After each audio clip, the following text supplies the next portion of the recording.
This video will be about Grignard reagents and their reactions with aldehydes and ketones.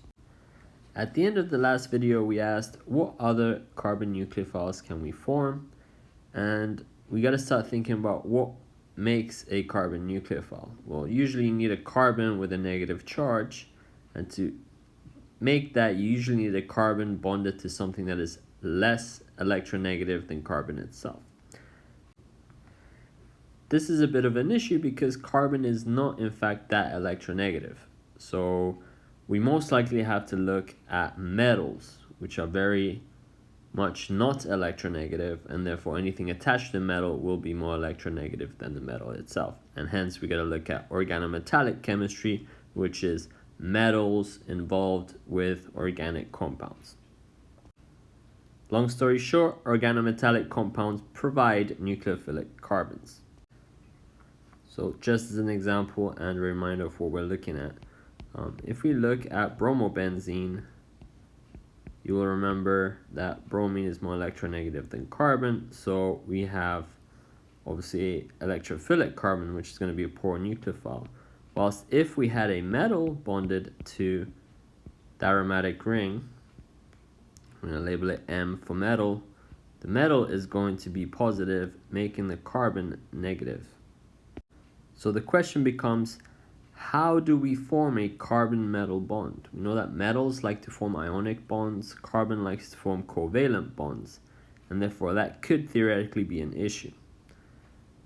However, luckily for us, metals insert between carbons and halogens. For example, if we take bromobenzene and just stir it with magnesium metal, we actually get an insertion of the magnesium into the carbon-bromine bond to form a Grignard reagent. Carbon nucleophiles bonded to magnesium are called Grignard reagents. So how do Grignard reagents work? A Grignard is practically the same as if we had just a carbon nucleophile and a magnesium bromide counterion. Okay, so if you're trying to figure out what your mechanism looks like, well, pretend that you just have a carbon nucleophile. The negative charge of the carbon is the bond itself, so the bond attacks the carbonyl and gives us a carbon-carbon bond that is irreversibly formed. And we now have O minus MgBr counterion, which we can then work up with an acid to give us our alcohol product. Just like with the other nucleophiles we've seen, like with the alkyne, we are practically forming alcohols. Next, we'll look at some example reactions. So if we take propyl chloride, mix it with magnesium, we will get insertion of the magnesium in the carbon chloride bond, so we end up with this Grignard.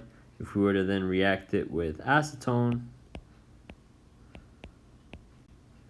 we would obtain this final product,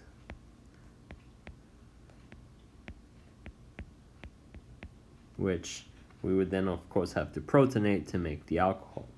Let's do another example how it could be shown if we had, say, phenyl bromide or bromobenzene, and we were given multiple steps. So step 1 is to put magnesium with it, step 2 is react it with pentanone, 2-pentanone, and 3 add acidic conditions to it. Well, what would the product look like? Give you a best shot. Okay, here we go with the answer.